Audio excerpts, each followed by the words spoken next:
Well, look, if we look beyond the difficulties we face here, our Wednesday nights wouldn't be complete without a dose of Catherine McGregor. I'll begin by getting her views on the totalitarian behaviour by the Premier of Victoria. Before that, Catherine and I have been talking for weeks now about the threats to the international order and respect for the rule of law posed by the Chinese Communist Party.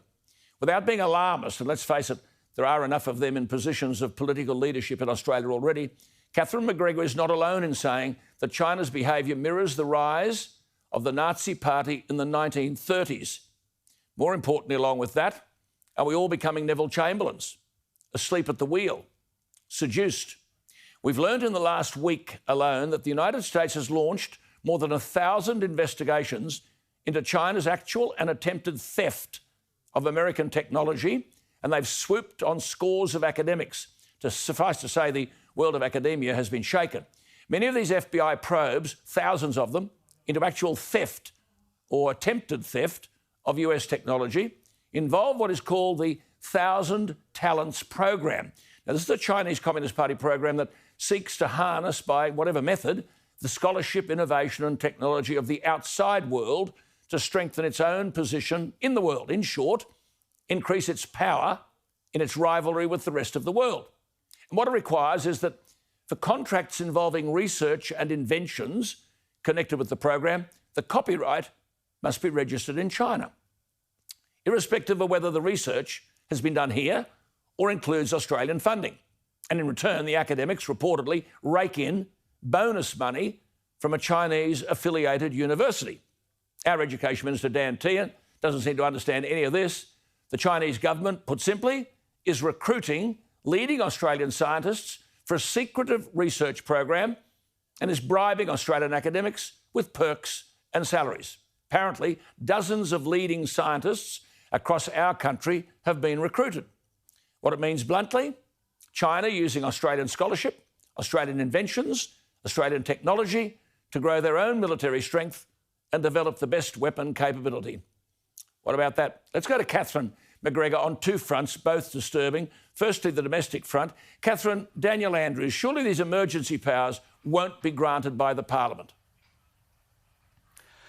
Well, Alan, I'd love to think you're right, but he was making some sounds this evening, as late as this evening, that he's close to a deal with the crossbenchers. As you know, he doesn't control the Legislative Council. There are 11 LNP members there and 9 crossbenchers. As of the close of business yesterday, the crossbenchers, most notably Fiona Patten, were pushing back very hard against this naked grab for power. But he's apparently confident that he's got some kind of deal to incrementally expand it. Catherine, let's explain to our viewers again what this is about. This is the power to suspend legislation. I mean, you can't believe a person would want to give the Chief Health Officer, for God's sake, power to sign off on police entering your home, any premise, no warrant needed. They can seize and destroy and dispose of anything that belongs to the owner. They can force you to do whatever they demand, come in, don't come in, leave. And the police minister, on the advice of this Chief Health Officer, can order the suspension of legislation and the possession of property. So, Catherine, you want the law to protect you, but you find out that you don't have access to it. And the bottom line, Alan, is that there's two elements at play here. Unlike the other great crises in our past, this time, rather than an accumulation of central power to the Commonwealth, namely uniform taxation and defence powers that were exercised in World Wars I and II, what we've seen is the states being funded by massive injections of Commonwealth funding through JobKeeper, JobSeeker and so forth, but essentially using their vast plenary powers to do whatever they like internally. So we've seen a fragmentation of what was termed indissoluble Commonwealth. That was our foundational compact. It contains very few actual civil liberties guarantees. Now, I'm not calling for a Bill of Rights, but I think most Australians would be shocked to realise that there is virtually no separation of powers at a state level. Catherine, where's our Prime Minister They've got sweeping powers. Where's our Prime Minister speaking on behalf of the rest of Australia? Well, indeed, and Canberra controls the purse strings and does have coercive powers to some degree. Look, my argument all along, Alan, has been that the border closures were both unconstitutional and disproportionate, and that the Prime Minister, instead of zooming away and being buddies with these people, needed to achieve standing, force them to honour the text and structure of our Constitution, one of the few explicit guarantees, namely intercourse amongst the states being absolutely free. He needed to step up and do that, and he needed to use all the instruments of Commonwealth power.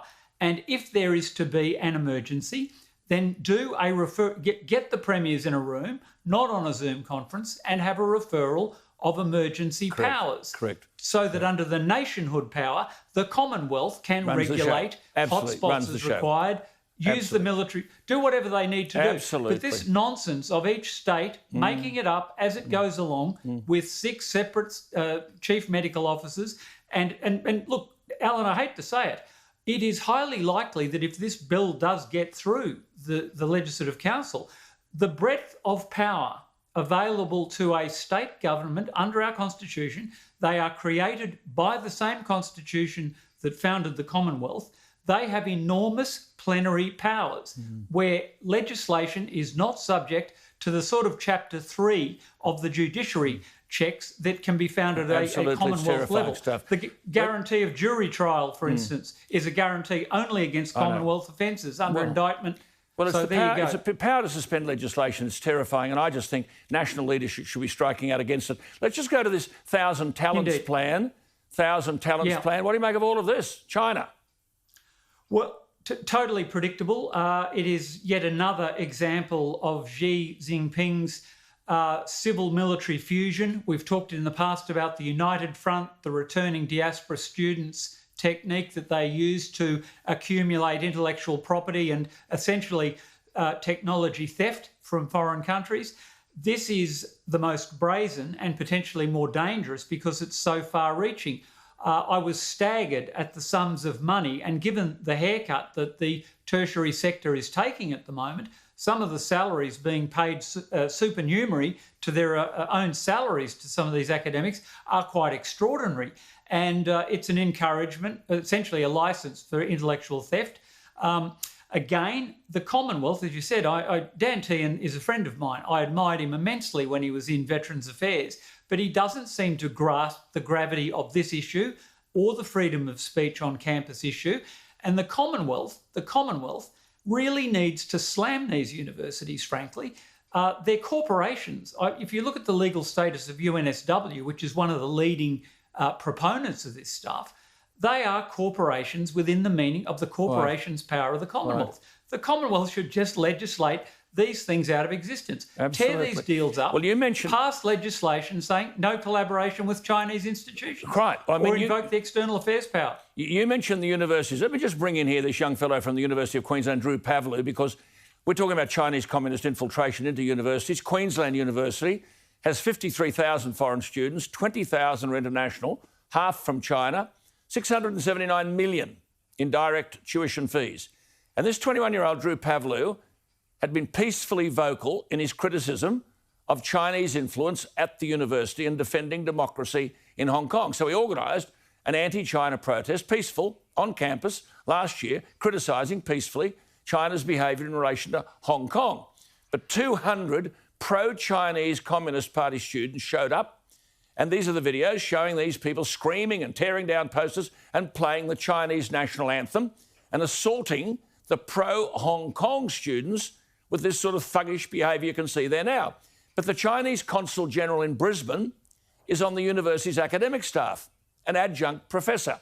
He praised the pro-Chinese Communist Party students for their patriotic behaviour. The university did nothing about the thuggery, nothing at all. It didn't name the people. Its only answer was to deliver a 186-page dossier against this young Drew Pavlou, funded by you, the taxpayer, because the University of Queensland hired the best lawyers in the business, Clayton Utz and Minter Ellison, to go after this bloke. And in all of this, not a word about the Chinese Communist Party sympathisers or the thugs or the bullies. But Drew Pavlou, who organised a peaceful protest in support of democracy in Hong Kong, has been turfed out of the university. I suspect this will finish up in the High Court. Catherine, let's just go to Drew first and get an update. Drew Pavlou, how are you going? Where do things stand at the moment? Hello, Alan. Thanks so much for having me on the show.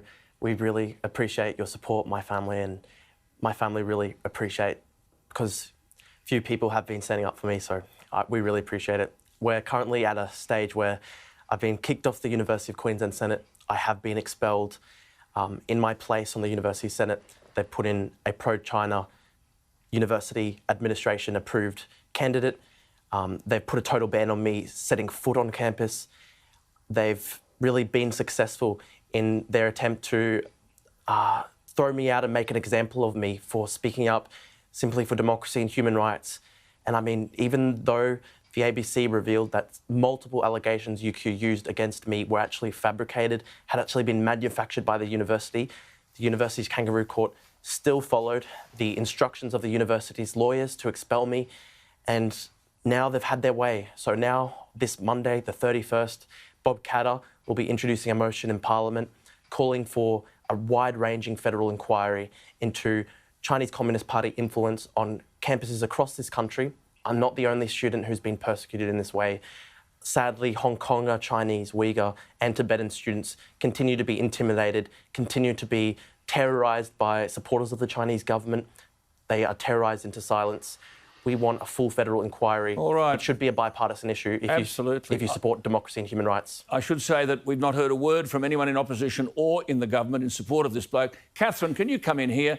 I mean, what do you make of this? All this is part of this growing influence of the Chinese Communist Party, but shouldn't we be concerned about this? We should absolutely be. And good evening, Drew, and good luck with all of this. I took up your case on In My View a number of weeks back and likened you to the lone man Catherine. in Tiananmen Square and had a go on your behalf because you have been left to face a solitary battle against this juggernaut. And look, any assistance I can render, I'd certainly be delighted to do so. It's an important battle. It was one we should have seen coming. The outrageous orchestration as far back as 2008, Alan, you'd remember, when the Olympic torch came through Australia. Pro-Tibet students were monstered by elements of the diaspora who were clearly being orchestrated by forces within Australia. So this kind of overt use of intimidation on Australian soil is not novel. And I commend Drew for his stance. And again, good on Bob Katter for having a go at this. And let's ask the Commonwealth yet again, the Attorney General and others, those two firms you nominated are on the Commonwealth panel and getting fat off the proceeds of doing work for this government. If the government values freedom of speech on our universities, it should perhaps take some stance about which firms are entitled to do work for the Commonwealth of Australia. If they want to jump into bed with Beijing, beauty, but they shouldn't be on the panel lunching on the Liberal National Party government. Good on you. Wonderful stuff. Well, thank you for both. Drew, we'll keep in touch with you. Hang in there. My best to your mum and dad in the fruit shop. In the fruit shop or whatever it is. It's nice, fresh fruit, I can see. And Catherine, as always, thank you again. Wonderful insights. We do appreciate your scholarship. There she is, Catherine McGregor.